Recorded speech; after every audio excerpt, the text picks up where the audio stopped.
Lors de mon voyage en Chine, j'ai rencontré un homme d'affaires extrêmement riche qui a l'habitude de faire la ligne de la Chine vers l'Afrique. Et j'ai eu l'opportunité de discuter avec lui, voilà, parce que franchement, il est établi dans ses entreprises. Et lorsque je rencontre ce genre de personnes, j'aime apprendre de ces personnes, j'aime savoir qu'est-ce qui les anime, voilà.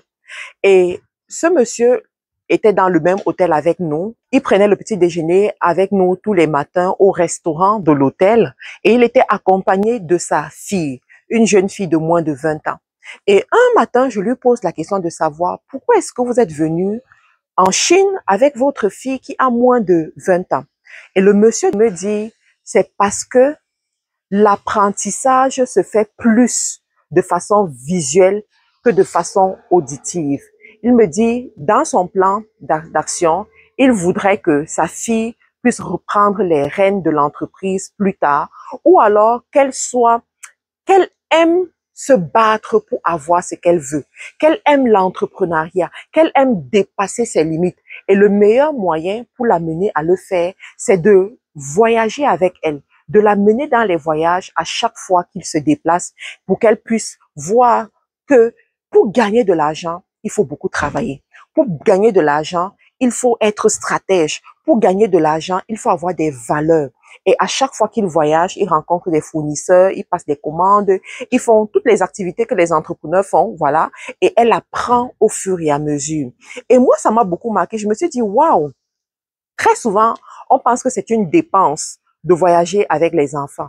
Très souvent, on ne se dit même pas que lorsqu'on fait des voyages d'affaires, on va embarquer nos enfants avec nous. Très souvent, on simplifie ça, on néglige ce côté. Mais voilà une personne qui a compris. Et ça m'a enseigné quelque chose. Les amis, je veux par là vous dire que, vous savez, l'éducation ne se fait pas juste à l'école.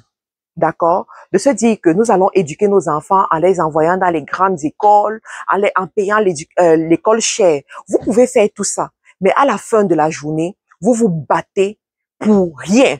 Pourquoi? Parce que vos enfants ne vont pas suivre l'héritage que vous avez laissé. Vos enfants ne vont pas combattre pour l'héritage que vous avez laissé et ce sera une perte. Un jour, on a posé la question à un homme riche de savoir qu'est-ce qu'il est préférable pour toi.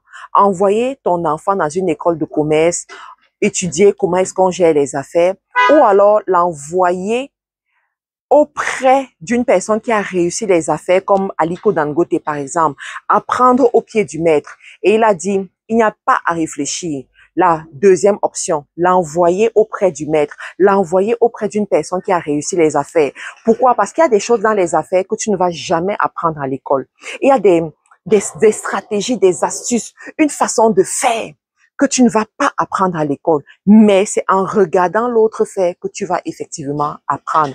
Et je vous assure, les amis, dans cette génération, nous voyons les parents se battre. Nous ouvrons les réseaux sociaux. On voit comment chacun se bat pour bâtir un patrimoine. Chacun se bat pour bâtir la richesse. Chacun se bat pour laisser un héritage à ses enfants. Mais la question que je veux poser, c'est est-ce que ces parents se battent aussi pour éduquer les enfants à faire de l'effort?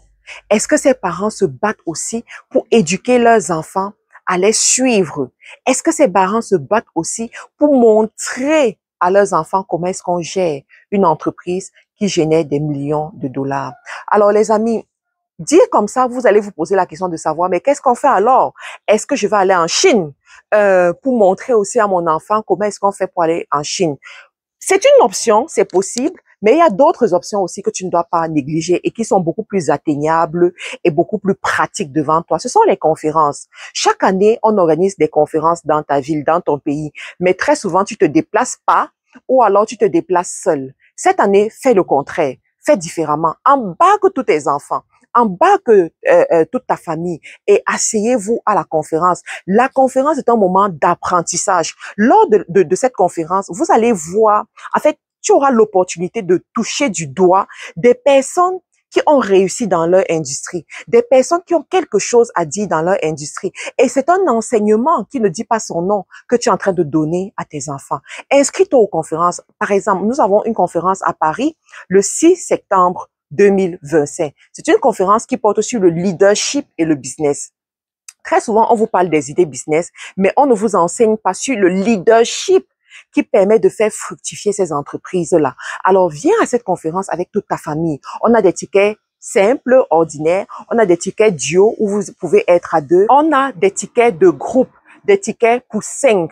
Alors, si vous êtes 5, vous pouvez avoir ce ticket et payer beaucoup moins cher. Vous aurez toutes les indications sous cette vidéo. Donc, pourquoi est-ce que vous ne prenez pas un ticket de groupe et vous venez à cette conférence voir des personnes qui sont capables de vous montrer avec preuve à l'appui comment est-ce qu'elles sont allées de A à B, de zéro à héros. Comment est-ce qu'elles font pour réussir dans leur industrie? Et en même temps, vous êtes en train de semer la graine du rêve dans la tête de vos enfants.